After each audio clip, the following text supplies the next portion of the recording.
झरिया विधानसभा hot seat में जेठानी और देवरानी में टक्कर। समाज सेवी व राजनीतिक विशेषज्ञ एम.के. आज़ाद ने 100 टाइम्स न्यूज़ के साथ बातचीत करते हुए कहा कि झरिया विधानसभा में कांग्रेस प्रत्याशी पूर्णिमा नीरज सिंह की मजबूती व कमजोरी के बारे में बताया। वहीं दूसरी ओर भाजपा प्रत्याशी रागिनी सिंह के कमजोरी और मजबूती पर चर्चा किया। आज हम इसी को टटोलने की कोशिश करते हैं और ये भी जानने की कोशिश करते हैं कि देवरानी और जेठानी की जो राजनीति की शुरुआत अब दोनों दलों के बीच में प्रतिस्पर्धा के बीच में होता हुआ क्यों दिखता है, और ये भी दिखाने की कोशिश करेंगे कि कांग्रेस के प्रत्याशी की क्या कमजोरी है और क्या ताकत है। और आज हम ये भी समझने की कोशिश करेंगे कि भारतीय जनता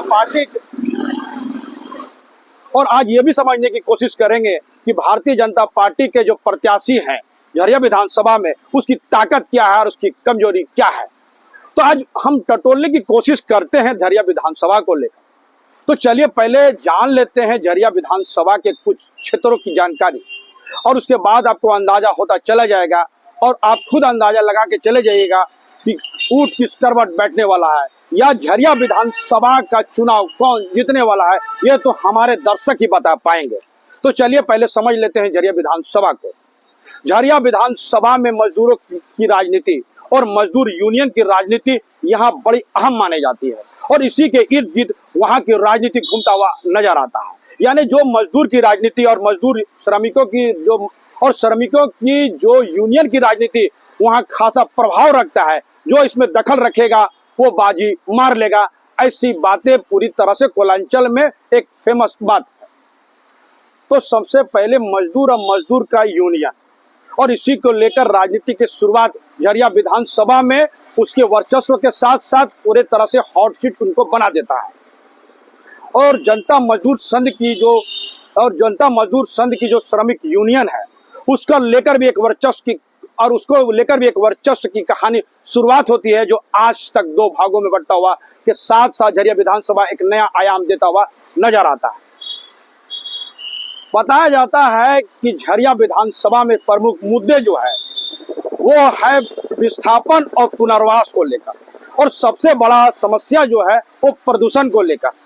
और प्रदूषण के साथ साथ पानी की समस्या इसलिए भी महत्वपूर्ण है क्योंकि जिस तरह से आउटसोर्सिंग कंपनियां लगातार उत्खनन करते चली जाती है और पानी नीचे चला जा रहा है, तो एक बड़ी समस्या पानी को लेकर भी है। यानी पुनर्वास और साथ साथ विस्थापन और पुनर्वास, प्रदूषण और पानी की समस्या वहाँ सबसे बड़ी अहम समस्या मानी जाती है। यानी जो राजनेता या जो नेता इसको साधने की कोशिश करेगा, बाजी उनके तरफ होती हुई दिखेगी। यह है झरिया को। अब चलिए झरिया के एक राजनीतिक इतिहास को भी टटोल लेते हैं, उससे आपको अंदाज हो जाएगा कि करीब 4 दशक से सिंह मेंशन का कब्जा वहां पर जरूर हुआ, और इसके इर्द गिर्द सारा कुछ ताना बाना राजनीति में भी देख गए। तो सबसे पहले जान लीजिए कि 2009 तक सिंह मेंशन के तमाम जो लोग हैं, यानी उनके पूरे परिवार 2009 तक एकजुटता के साथ राजनीति चुनाव भी लड़े, लेकिन 2009 के बाद दोनों का रास्ते अलग अलग हो गए। बताया जाता है कि इसी बीच 2 ध्रुवी बनी गई, एक सिंह मेंशन के रूप में जाना जाने लगा और दूसरा रघुकुल के नाम से फेमस होता चला गया। आज हमारा इशू सिर्फ और सिर्फ राजनीति है, तो आज हम इसी को टटोलते हैं। सबसे पहले जान लीजिए कि झरिया विधानसभा का अस्तित्व 1967 में आया, और सबसे पहले विधायक बने कांग्रेस के एस.आर. प्रसाद जी, और उसके बाद 1995 में आबो देवी जनता दल के सीट से चुनाव, और आबो देवी जनता दल के चुनाव चिन्ह से जीतने में कामयाब हो गए। चलिए इसको भी टटोल लेते हैं। आबो देवी का नाम आते ही उनके पति राजू यादव को जानना जरूरी है, क्योंकि राजू यादव की राजनीतिक पकड़ इस कदर थी कि उनकी हत्या के बाद लालू प्रसाद ने बड़े अच्छे से राजनीति को टटोला, और वो जानने में कामयाब हो गए कि इस वक्त राजू यादव की हत्या के बाद राजनीति में उनकी जो सिंपैथी है उसको भंजाने की जरूरत है। और इसी के साथ आबो देवी को लालू प्रसाद ने टिकट और लालू प्रसाद ने उनको टिकट दिया और वो जीत गई और मंत्री तक।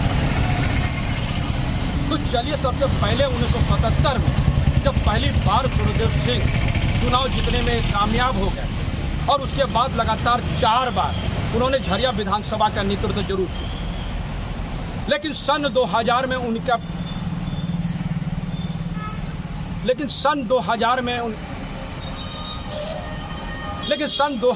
में उनके भाई बच्चा सिंह ने इस पर कब्जा जमाया।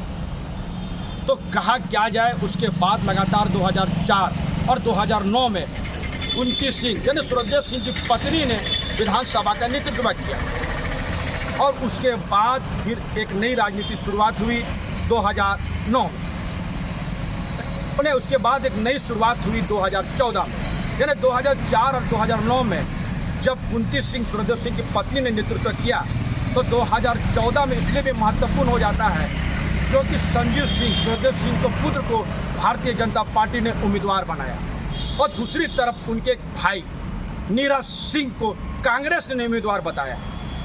और इस उम्मीदवारी बनाने के बाद से जो राजनीतिक शुरुआत हुई, उसी समय से झरिया की राजनीति में दो ध्रुवी बनता हुआ दिखा।